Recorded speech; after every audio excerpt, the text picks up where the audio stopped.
What's going on, everyone? Another episode of Single Squad, and of course, Mike's back in the building, back from vacation. Sir. He's Mike. Why did you do one episode and then go on vacation? You couldn't hack it. You didn't put in your PTO. Yeah, I didn't. And Jamie submit the denied PTO. it. Yeah, did you? Did Yeah. you deny my PTO? Okay, so Yeah, I didn't get paid for any You of still that. went to the airport. So. Exactly. Yeah. Oh, Restart. sorry. Technical difficulties. But yes, so Mike's back. Our show's back. It's college football week 1 after we had week 0. A lot of people thought the Kansas State game over in Ireland was actually a boring game. I know you would hated it, which is ironic. You hate low-scoring football games, but you love low-scoring football games. What? Yeah, what is up with that? Soccer. Yeah. Soccer is like 1-0, hate- 2-1. Right. But that's the nature of the game. But like, isn't defense the nature of football? No. Wouldn't you want to see a good defensive game? The nature of soccer, as you guys like to say here in the U.S., is that you're not going to see a whole lot of goals. You're used to that. You're used to an average of 2 goals per match, maybe. But in football, I don't like sitting around watching inept teams figure out how to play offense when you're supposedly saying all these kids are great talent and they can't do shit on the field. Now, do I appreciate a severe defense? Yes. But I don't like looking at inept offenses. There's a difference. Yeah. So Grandpa Jay loves football's defense. That's all we got to say. So Exactly. Long story short, he likes defense but doesn't like defense. Chicks take the long ball. That's baseball. that has nothing to do Nothing to do with either of the Well, sports. technically, I guess it does have to do with soccer, because soccer, you kick the kick ball a long way. The goalies do. Throw a Hail Mary in the end zone. So, There we go. yes, we got our college football fantasy football draft. It's the first time, so this will replace Stump the Squad. So each week, just a reminder, each week we're going to be drafting new 5 players. So the 5 positions are going to be quarterback, running back, wide receiver, tight end, and then a defense. Going to be simple. I posted on our socials on Instagram at Cinco Squad Pod 05. So go check out the scoring system. If you want to do it, if you have better ideas, just let us know. But this is going to replace Stump the Squad, be a little bit more competitive. So once we draft our 5 players, all 15 of these players here will never be used again this season. So we have to be strategic on who we want to take. And I just did a research today. Guys, did you know there's 30,000 Division I football players across FBS and FCS? So what you're saying is it's going to be very difficult for us to not match each other, right? Yeah. Because that's insane. I mean, if you think about it, like there's a bunch of programs, and those programs carry what 70, 75 minimum players at any Plus given walk-ons, time. yeah. Plus walk-ons at any given time. So Yeah. I guess it makes sense, but Any you really given don't. Sunday. You don't think about it Yeah. because most of the focus throughout the season is on the top 25 and what the top 25 is doing, not necessarily what the bottom 50 teams are doing. Yeah, but guess what? Go blue. Let's go. Go Irish. They're gonna lose to Miami. Shane did tell me he has a spare ticket if you want to go down. Should Mike make the drive down to Miami? Should I? Put it in the Why comments. don't you guys decide? Yeah, let us know. Should Mike go to Miami if I can get him a ticket? Put a poll out. Yeah. Not that type of poll, but a poll. But a poll. A voting poll. If he goes to Miami, there'll be plenty of those polls too. True that. Yes. So I just saw something on Twitter as we were getting on here. It looks like the WNBA and the WNBA PA will be going to a lockout after the season, or during the season, or before their October deadline here, because they can't come to an agreement. And from I think Kelsey Plum is the president, right? I believe so. Or I'm probably very wrong on that, but I don't know. At least higher. Her attitude doesn't seem like it, but and it's nothing against these women. I get you want a higher value, but you got to see where you're at and grow. Like you're making a huge jump, and you're not helping the ladies that are making what 25,000-30,000 a year or something like that. Yeah. Or I don't think it's that low, but I think the league minimum is somewhere around 65. 65,000. 250 is the top player right now. And then you ask some of these women to live in LA, New York. Yeah. You go live in Indianapolis, you probably get away with that. Dallas is expensive. These bigger cities are going to be tough for them to support any type of family or themselves at that point. So, a lot of these are young kids. I mean, they're still young ladies. They're not all, at that point where they're ready to have families. A lot of them aren't necessarily even of the status of whether they want a family or not, right? They live in that young athlete lifestyle. You can, we've seen many of them room together to save money. So I think it's more about we don't want to still feel like we're college players, right? Like I want to be an independent pro player making enough money to, like you said, be on my own and do those things. But at the same time, when it's guaranteed 4 times as much as you're making right now, and the revenue share on these new contracts haven't really even been discussed yet, you might as well say, okay, we can do this deal for a short term and then we'll renegotiate. So if I was them, I would have said, we'll take this for the next 3 years and then we're renegotiating, or we're going to lock out. But I would have taken the money right away and then, spend some time negotiating. I think they feel if they take the money now, they're just kind of caving in instead of kind of holding their ground and being like, hey, I gotta take this. I want the best money right now for the players below us that are making us $65,000. So, I mean, we'll see what's to come. I mean, most of these lockouts don't ever. I mean, they do and they don't. I mean, we had the 04 NHL draft, or no, 05 NHL lockout, but it didn't last long. The NBA had a lockout for like a month or two. Didn't last long. A lot of these lockouts, they're going to come to a deal eventually. So we'll see what happens. College football is right around the corner. That's right. We got 5 full days: Thursday, Friday, Saturday, Sunday. Did you see Stanford get upset by Hawaii? Yes. Hawaii? too? Hawaii? I don't think we have a Monday game too, don't we? We have TCU, UNC, Bill Belichick's debut, so we go all to That's what I said, 5 days. So college football owns the stage this weekend. So would you like to let us know what teams we need to be looking out for this week, Bubba? It's Bubba's picks of the day. Bubba's picks of the day. Now, credit to the Rainbow Warriors taking down Stanford, a good start to their season. I'm super excited. I talked about it in a post I put up earlier today on how it always feels like it's the longest wait of our lives from when football ends after the Super Bowl to now when it starts. And it's probably, I think it is the biggest break between, end of a season to the beginning of a season as far as the major sports go. But at the same time, it's only a few months, but as sports begin to dwindle going into the summer, we all start getting hungry for football. So I'm super excited it's back, especially because somehow, I never expected this for myself as a fan, I have more expectation for my college team than I do for my NFL team. You've had that the last 4 years. Believe it or not, I haven't. You've had more expectations for the Giants than Notre Dame football? I've been hoping they win more. Well, obviously hoping, but you just said that you had more expectations. That's different than being hopeful. More expectations mean that that team's going to be winning. So you've had more expectations of the Giants winning than the Notre Dame Fighting Irish? Yes, absolutely.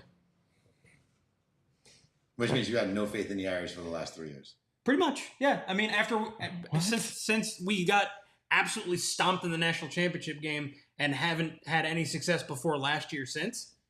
Meanwhile, I've watched the Giants win 2 Super Bowls. I mean, Notre Dame did go 10-2 and 11-1. Okay, 2 years prior. What'd they get out of it? Right, they didn't get a championship, but I'm saying expectation every single year in Notre Dame football is typically they're having a top recruiting class, top transfer class, and they've been in the top five. They've been top 5 team for the last 4 years. Right. So that's what I'm saying. You don't have you had higher expectations for the Giants than Notre Dame football. To be good, yes. Wow. Yeah. I don't know if he's just making that point to make it to be He stubborn. just wants to talk Giants football because he got left out last week, so he's trying to make it relevant. Anyways, we're not talking Giants football we did that already. We're talking college football. We do that when you're not here. Yeah. Golly, dude. Yeah, they talk up the Giants when I'm not here because they don't want to hear it. Correct. Oh, believe me, I wish nothing. I hope out there that Colts fans don't have to deal with Daniel Jones as long as the Giants fans had to. I like the Colts dude, like that one dude that does the song. This is our team. This is our team. We love them. That dude's he gets hundreds of thousands of views on those videos. They're wild. They're great. So it looks like Grandpa Jay has some trivia this week for us. So Yeah, so quick one here. Speaking of Stanford, I would like you guys to let me know. Can you tell me, in 2007, Stanford pulled off an historic upset over number 2 USC, winning by a single point. It is still standing as the biggest upset in college football history by betting lines with an FBS versus FBS matchup. Can you tell me how much USC was favored by going into that game against Stanford back in 2007? So USC was ranked number 2 in the country. Stanford was unranked. This was week 1. Stanford pulled up an historic upset. What was the betting line? How much was USC favored by to win? Like the over under? No, just that USC was favored to win the game by these many points. 14. 1-4. Biggest upset in the history of college football in terms of a betting line. You're going with 14. What are you going to go with? 63. 63 is a lot. The correct answer is 40.5 points. And they cover it. Isn't that over?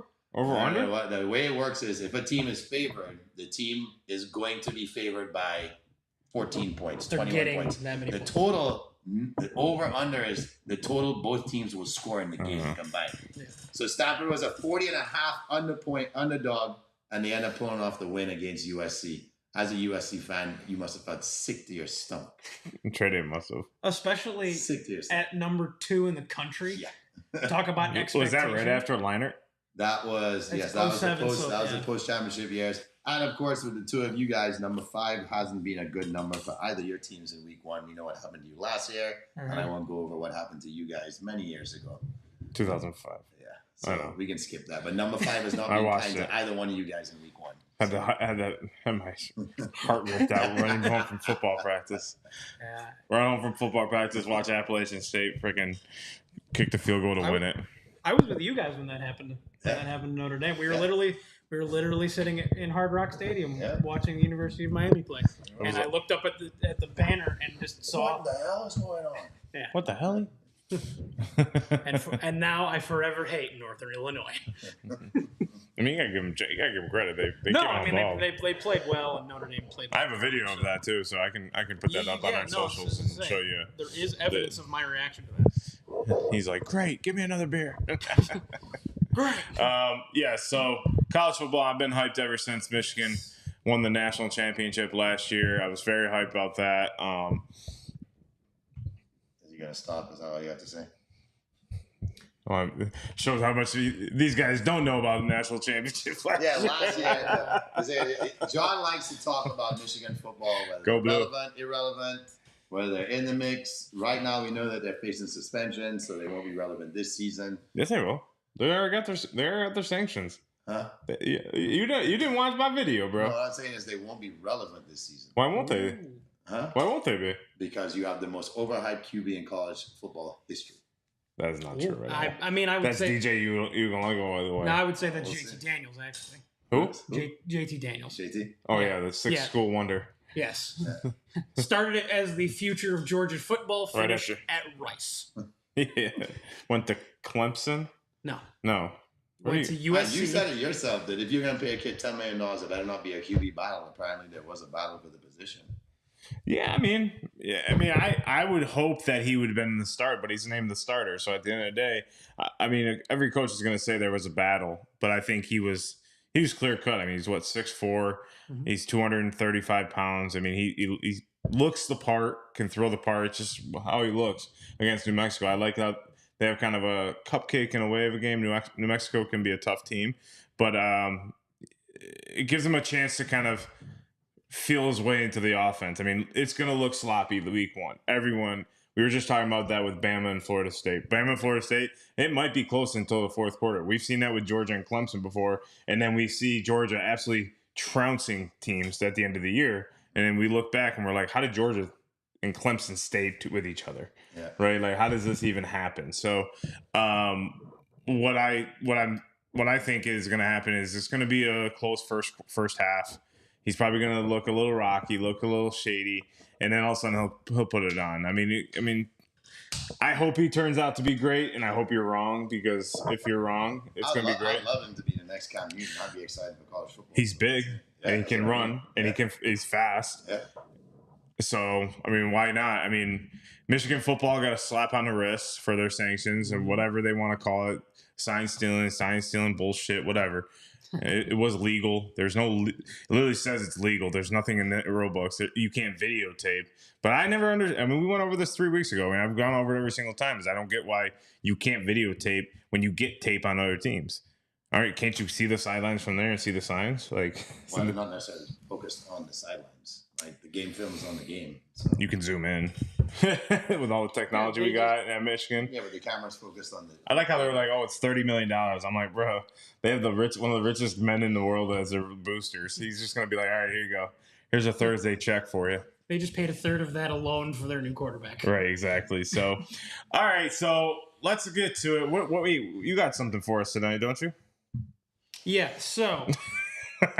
Mike's still on vacation, everyone. So before we get to further college football to see exactly what we're doing as far as our first week of picks, the beginning of this week is requiring a lot of the NFL teams to get their rosters down to 53 players. They have to be down by, I believe it's 3 or 4 p.m. tomorrow afternoon. The rosters have to be set at 53. So today and past few days over the weekend, there were some, cuts and some trades and teams kind of figuring out their rosters. So I have 5 names here. 4 cuts, 1 trade that I wanted to get your guys' reactions to. Okay. First, we're going to get it out of the way because it's the most talked about cut of the whole entire weekend. Shiloh Sanders getting cut by the Tampa Bay Buccaneers. He wasn't good. He wasn't good in college. He got beat over the top a lot. He was an okay safety, and he wasn't going to compete with Antoine Winfield Jr. And he's even competing for his job at this point with Caleb Bishop, I think it is. I believe that's like he was never going to win that job, and then he goes ahead. He needs to perform. We were talking to our friend Juan, and we basically said that he needed to be in that game to have a chance, and he goes and gets injected like an idiot. And and he makes a joke after, and this really pissed me off too, because he makes this joke, and it just shows how entitled he is and how he has this. He's always going to be okay. He shows himself in KFC. Oh, I'm in KFC, even though if I got shot, I'm at my dream job. It's like, dude, you're never going to be on NFL sidelines. He is basically what the LiAngelo Ball was. Okay, college guy, but never going to equate to being an NFL player. Shedeur is different. Shedeur proved a lot to me in the preseason, and personally, I think he deserves to be the number 2 quarterback on the Browns. To be totally transparent on that, but that doesn't fit to your mold of saying, well, rest the guys or give the guys their year to really learn the game, understand the game. What? I feel like Dylan Gabriel had more quality starts than he did, right? And that's what we were talking about. Drew Brees was saying if a quarterback has more quality starts coming in, and you got Dylan Gabriel really early compared to Shedeur. So as a coach or as a GM, you kind of want to be like, beat him out fair and square. But if there's kind of half a dozen of one, 6 of the other, like. Do we really say we want the guy we just reached for in the 6th or 7th round to go ahead and have this opportunity over Dylan Gabriel? I think it's more they want him on the roster if they see more. So let Dylan Gabriel fail, and that proves to them that he should be the number 2. It's almost like Dylan Gabriel's kind of caught in the middle, I feel. I don't know if Gabriel actually looked better than Shedeur, though. I don't think either of them look better than the other. I don't think there's enough evidence to say one. No, and you're never going to have that true evidence until the regular season starts because they're not playing against the ones. Because we know Flacco's not lasting up. But he's a great guy to learn from, number one. He's a great quarterback for them to kind of have that piggyback. And it's still funny because someone brought it up to me. They're like, oh, yeah, they still have Deshaun Watson. Yeah. Yeah. That's, $55 million a year they're paying or some shit like that? This year, but he's not going to play this year. He's already been ruled out, but... Yeah. Still got to pay the money. But Shedeur impressed me with the way he's handling himself because I almost thought he was going to come in kind of like Shiloh did. Shiloh worked hard. I watched a lot of Bucs practices because we live in Tampa, but it just seemed like everything was just like nonchalant. I just didn't like that video I saw of the KFC. But it's not even the KFC thing. It's conducting yourself that way. Clearly showed other teams you don't even deserve a spot on our practice squad. You know what I mean? And it's like, why would you do that to yourself? Yeah. At least find yourself on the Bucs practice squad because we know that position is one where players drop like flies. Many teams are going to their number 3 and 4 at some point in the season. It's probably one of the most hampered positions when it comes to teams playing at full health. And the Bucks have been that way for years now. So you were in a great position. You were in a great situation. Just don't be an idiot. So I feel like they had to do it based on his behavior. You have to show that you can stay composed. It was so stupid of him to behave that way. And that was a good dose of understanding the NFL. Some guy got into his head and he couldn't take it. In the preseason. Yeah, in the preseason. Who got cut by I think got cut by the Bills. Mm-hmm. So I agree with you 100% on that. So what's your next player? So next player is a guy that can't seem to even stick on a team now that he's finally staying healthy. The New Orleans Saints cut Cam Akers. Yeah, that one's surprising. Cam Akers, the kicker? Been a journeyman. Running back from Florida State. Yeah, he's been a tore his journeyman. Achilles in Minnesota. Yeah. Or I'm sorry, tore his Achilles in Los Angeles. Yeah. And then went to Minnesota. I mean, yeah. I don't know. Like, I mean, I'm not. Are you asking me shocked? No, just kind of your thoughts on him getting cut and not finding a team. And I mean, he was mediocre. He was okay, mid-level running back for the Rams. Had a pretty good season here and there. Could catch out the flat. Was okay with Minnesota. I mean, I'm not shocked because as a running back, as you get older, you start to kind of deteriorate at that position, and you're now with the Saints. And if you get cut by the Saints, you're in very bad. I mean, but you're never. But again, you're never gonna probably be there. You got Alvin Kamara sitting there. You're never gonna outplay him. And you're not. Know, man. Alvin Kamara's been out for the last couple of years, so you figure it'd be an ideal situation for him to be like maybe third on the depth chart and get a shot. But I'm not surprised. I'm not surprised. I don't know if that's the question. I think people are looking at Achilles injuries now and saying we don't want to risk having a player to be called up, and then next we have to go further down the depth chart. So we're also afraid of probably having a great season and having them pay him $30 million or something shit like that.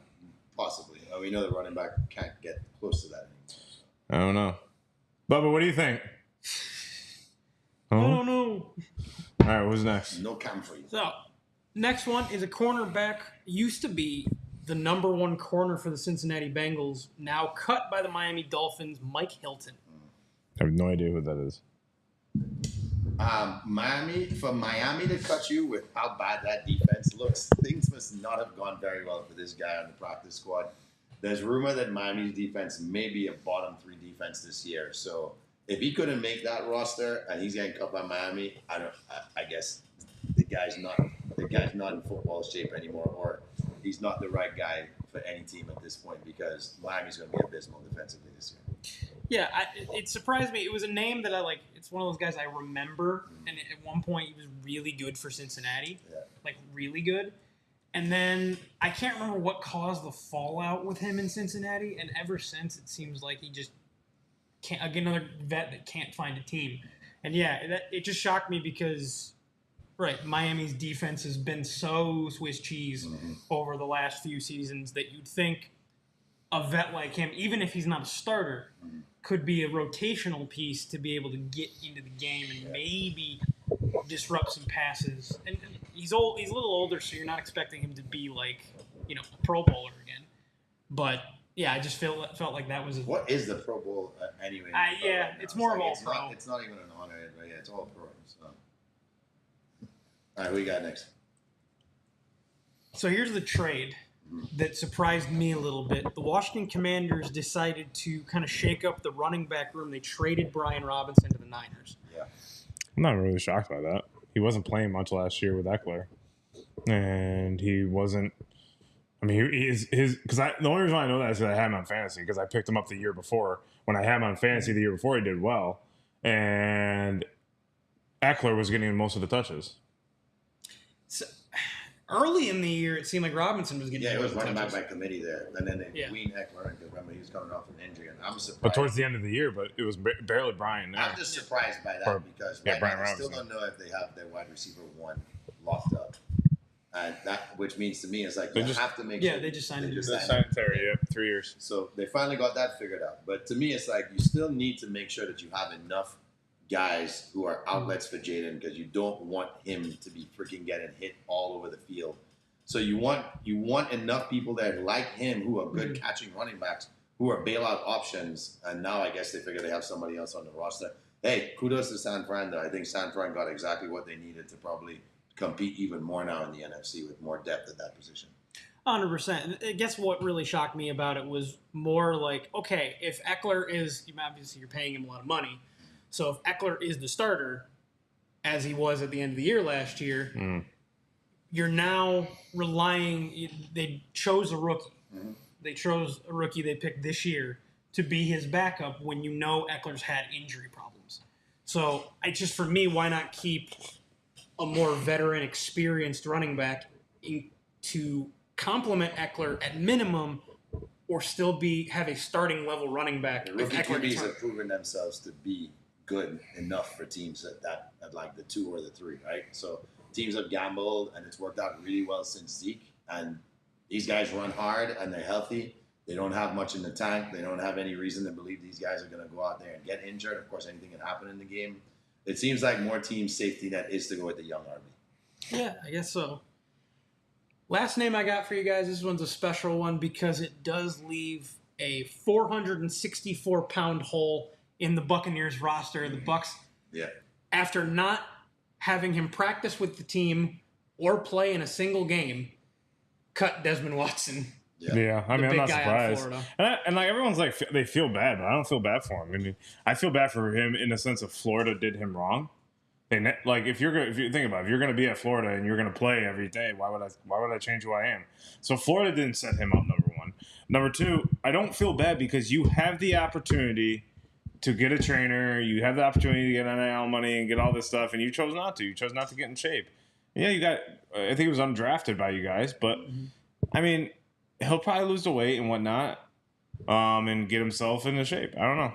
Well, the thing I saw on social media, at least, was people were more concerned about like mental health. Yeah. And him because the what was trending for him was videos of him at practice. Yeah, him walking up and down the sideline. Yeah, and just kind of pushing over dummies while everybody else practiced and things like that. And it didn't. I think there was a concern that Tampa, just like Florida, Tampa wasn't necessarily invested in trying to make anything of him. They just kind of got him because he was, a gimmick. Well, yeah, 2-3 hours down the road.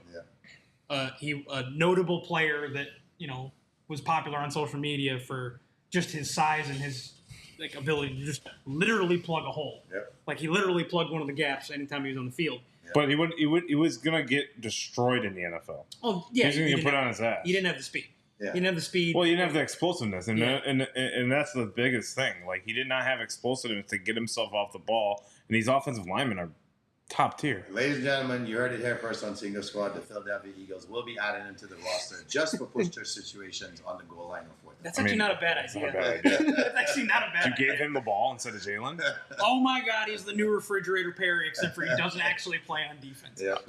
I'm sorry. I've been looking at Bubba for the last 5 minutes, wondering what the hell he's doing. He's licking his tail, or he's so excited that he's not even looking at us. Bubba. Licking something. The mascot. Hey buddy, come back to us. Right here, bud. Bubba, if you're going to be the mascot of the show, you actually have to pay attention to the show. He's like, what? Leave me alone, guy. I'm having a good time over here. I don't know what the fuck he's doing, but I can't stop watching. I haven't heard a word you guys said. Now he's going back at it. Let's just turn the camera and put it on him for the next 5 minutes. He's going down on something. That's a terrible terminology of which you don't know what your dog is doing. You're saying he's going down on something. Anyway, not that kind of show. Other than a dog licking himself, so don't worry about it. Guys, here's what's going down, though. How about we get into our first week of college football, fantasy football edition. Who's drafting first? Let's go rock, paper, scissors. Ready? Yeah, right. Hold on. Wait, hold on. We got 1, 2, 3, shoot. All right, let's go. 1, 2, 3, shoot. I'm third. You're third. 1, 2, 3, shoot. First Number pick. 1 pick, baby. Let's get it. Mike, you have your phone out. Yes. Start the timer we're going to do 30 seconds a pick for this. So 30 seconds. I won't even need it. For my first pick in the first ever fantasy football, college football edition, I'm going with, hold on. Where's my team? His time is running out, ladies and gentlemen. No, I'm not. What am I on, Mike? You got 20 seconds. I am going with quarterback Steve Angeli of Syracuse Orange, going up against the Tennessee Volunteers. Let's go. What can I say except you're welcome? Yeah. Hold on. So, Mike, you're on the clock. Me, I'm second. Make sure you guys write down your picks. Yeah, I have it here. My first pick in week 1 of our college fantasy football draft is Maddox Madsen of Boise State, quarterback. Won the job, and they will be throwing the ball. Boise State? Ashton Jeanty. Yep. Okay. Mike, you're up. Restart your clock. Okay, again, I'm not going to need 30 seconds, and I guess I'll be the one to buck a trend early in these drafts. I'm not picking a quarterback. Instead, I'm going to pick wide receiver from Arizona State, Jordan Tyson. Nice. I think he's going to be the number one option all year. You just like it because of the Nuggets. No, actually. Tyson Nuggets? Yeah, Tyson Chicken Nuggets. I am hungry. He either plays in Northern Arizona this week. I think as the number one option, he's going to absolutely torch him this week. So, yes, Jordan Tyson from Arizona State. There we go. His picks up. So, for my second pick, I'm going to go with sophomore, number 3, Nate Frazier, out of the Georgia Bulldogs. I'm going Power 5 to start off. My second pick, I will be taking the wide receiver 1 out of Indiana, Elijah Surratt. They are playing Old Dominion, and they will absolutely be scoring at just a ridiculous pace in that game. We've seen Indiana's offense really come on last year, so I think the kid's going to blow up. Even if he only plays the first half, I think he'll still have full game numbers. For my second pick, I am going to take my running back. It's going to be Isaac Brown for Louisville. They're playing Eastern Kentucky. As a true freshman, he ran for over 1,000 yards and 11 touchdowns last year. I think he'll only top those numbers, and I'm excited to see what he does at the beginning of the season. And Louisville's also going to be recruiting a monster of a running back at the IMG Academy as well. Yes. New Derrick Henry, they're saying 6'5", 220-plus pounds as a senior in high school. So that's going to be a good combo next year because Brown's a speed back. Hell of a combo next year. All right, well, my first pick in the third round is going to be, Tina's going to love this, none other than Florida State's Randy Pittman Jr., number 13, tight end. Going to take my first tight end off the board. So, well, I'm going to take only a tight end, so. All right, for my third pick, I'm going running back here. I'm going to take the kid out of Missouri, Ahmad Hardy, transferring in from UM Monroe, 1,400 yards, 10 touchdowns. The kid runs hard in the paint. So, ladies and gentlemen, I'm going for the running back with a team that has proven that they are a force to be reckoned with in the SEC now. So, let's go, Ahmad. All right, for my third round pick, I'll be taking my tight end, and I'll be taking Eli Stowers of Vanderbilt. In most rankings I've seen, he is ranked as the number 1 tight end in the country this season. And so they're going to be taking on, who are they playing? This week they're playing Charleston Southern. So I feel like as a security blanket, he's going to be able to get a lot of receptions and hopefully multiple touchdowns this week. Yep. So for my first receiver coming off the board, I'm going to take, I think I'm going to go with Eric Singleton Jr., number 1 from Auburn University. Good pick. I was going to pick him this week. Good pick. Wow, we actually overlapped. All right, fourth pick, Jake Johnson out of UNC would be my tight end. Why? Because Bill Belichick loves the tight ends. I'm interested to see whether or not he is going to implement something in the offense. So I'm rolling the dice without knowing what little Billy is going to roll out here at UNC. I'm just saying that he's going to love the tight end. So give me Jake Johnson out of UNC. So I still need my quarterback, and while there are many options available, I'll actually go with my first top 25 pick. Shout out to my cousins, Anthony and Garrick, both Penn State fans. Give me Drew Allar versus Nevada. You better prove. I mean, talk about a team that has everything to prove this year, sitting at number 2. All right, I think we all got our defenses left. Yeah. Yep. And I'm going to go with the Oregon Ducks playing Montana State. Barn burner. Oregon defense. Quack, quack, quack, quack. I'm going to stay in the UNC Raleigh area. I'm going to go with the Dookie Blue Devils. They'll be hosting Elon. They are favored by a lot of points, and Elon is probably going to score less than 13 points. So I'm hoping I get the most points out of my defense this week. Okay, on a side note, how dare you take a UNC player and Duke's defense in the same draft? Let's go. For my defense, in retaliation, if this works out. Oh, Tina's going to hate you. You just lost Why cred. not against the mighty Against the Island mighty Sharks? Long Island University Sharks. Watch Florida get upset. I know. Do you think- you know what? I've been there early in the season when they hosted like a UMass and struggled to score against them. So Luckily, I didn't take anybody to score. I took their defense. So our teams are set. Our Yes. college football will post our teams on social media. I'll let us go through it. So for quarterback of Team Sawyer is going to be Steve Angeli. Go Orange. Let's go against Tennessee. Taking a risk there on that one. That's a big Yeah. one. So Nate Frazier out of Georgia. Randy Pittman, my tight end. Eric Singleton, my wide receiver out of Auburn. And then Oregon's defense. but my team in week 1, I'm going with mostly guys that are outside the top 25 right now, except for Ahmad Hardy. So we got Maddox Matson, BSU Boise State coming in there, ranked 25. Ahmad Hardy of Missouri, Elijah Sard of Indiana, Jake Johnson of UNC, and the Dookie Blue Devils playing on the mighty Elon. For this year's winning team, or at least this week's winning team, my quarterback is Drew Allar of Penn State, running back Isaac Brown of Louisville, wide receiver Jordan Tyson Chicken of Arizona State. My tight end is Eli Stowers of Vanderbilt, and my defense is the Florida Gators. All right. Well, our teams are set. We'll let you know we'll post these on our socials to make sure that we have them. We have a show tomorrow night. We have Mr. Shane Moreland, who works for the University of Miami, going to come on and talk about the big game coming up, what tickets were like, what it was like, the experience of going through the Notre Dame Miami kind of rivalry. He said it was crazy to me early in the year. And then on Thursday, we have Fonz coming on to talk about NFL rivalry jerseys drop that day. So make sure you guys tune into the socials. We're going to be posting all these picks. So stay tuned. And if you have a different format you think works, let us know. Or, don't. Whatever. I don't care. It's up to you guys. But, we'll see you guys here tomorrow night, 8:15 Eastern. Single Squad out.